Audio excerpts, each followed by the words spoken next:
marka laga soo tago bilicda iyo quruxda uu deegaanka ku soo kordhiyey waa goob cibaado masjidka al-umma oo 2 sano ee la soo dhaafay dhismihiisu uu cadaado ka socday aadaankii ugu horreeyay ee salaada maqrib ayaana laga oogay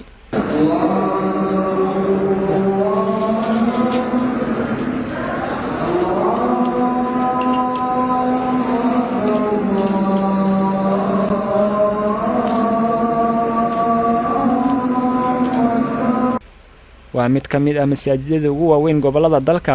waxa uuna qaadaa halkii mar in ka badan 1500 oo ruux waxaana xariga ka jiray madaxweyne ku-xigeenka Galmudug Cali Daahir Ciid gudoomiye ku-xigeenka baarlamaanka iyo gudoomiyaha degmada Cadaado Cabdullaahi Cabdiraxmaan Tootole munaasabad ay ku sugnaayeen inta badan golaha wasiirada Galmudug iyo xubno baarlamaanka ka tirsan waxa ay indhayn ku sameeyeen qaybaha uu ka kooban yahay markaskan waxa ayna bogaadiyeen sida quruxda badan ee loo dhisay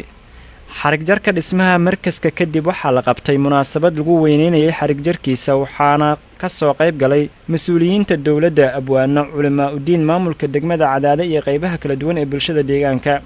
duqa degmada Cadaado Cabdullaahi Cabdiraxmaan Xuseen Tootole ayaa sheegay in dhismaha masjidkan uu magaalada ku soo kordhiyay bilic wanaagsan baraka group oo hirgeliyay masaajidkan oo Dayib Sheekh Cabdullaahi oo ragii nagala joogay oo barnaamijka soo gaabinay oo kamid ahaa waxaan leeyahay aad iyo aad u mahadsantihiin dhammaan culimada aad iyo aad u mahadsantihiin madaxda aad iyo aad u mahadsantihiin xafladii markaska iyo masaajidkan waa noo furan tahay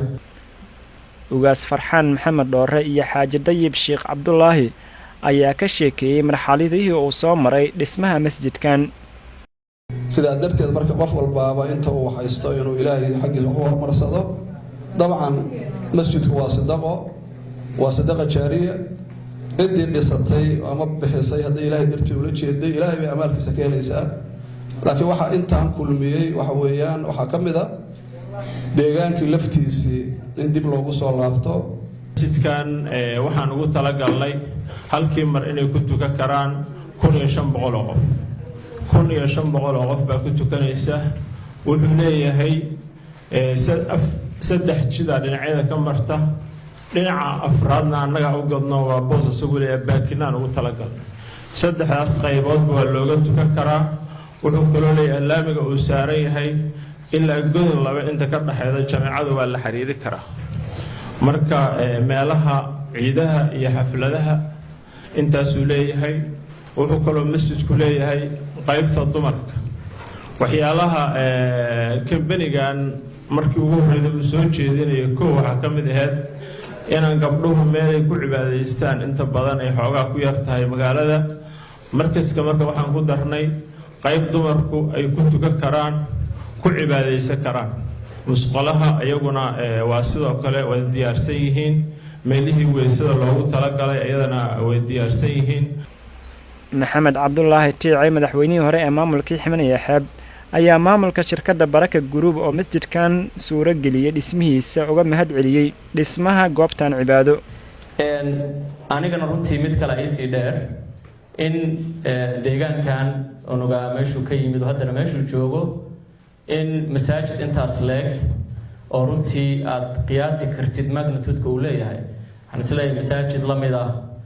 inuusan degmooyinka Soomaaliya ku oolin inkastoo degmooyin aan tigin ay jirin laakiin inta badan aan isleeyahay aan wax reebto waxay ku tusinaysaa inuu bilicdii deegaanka soo kordhiyay shaqo abuuris inuu sameeyay in maaragtay uu soo kordhinayo jiil cusub oo waxbarasho u baahnaa inuu meeshii wax lagu baro maadaama meeshii uu markas yahay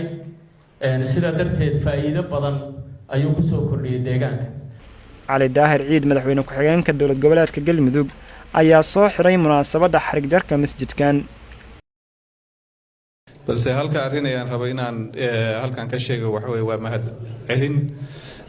iyo dhiirigelin aan u sameynayo Baraka Group uu hogaaminayo walaalkeen Dayib runaantii shaqo fiican oo guud ahaan Galmudug lagu farxaday aad qabateen masaajidkan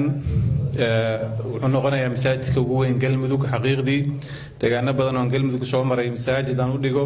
ma lahan hadduusan Soomaaliya goboleedeeda kaalin fiican ka gelin waxa weeye guri ayaad ka dhisateen jannada ilaahay dhaqaalaha idinka galayna meel kale ha idinka siiyo. cabdirasaaq alcadaalo, warbaahinta goobjoog, Cadaado.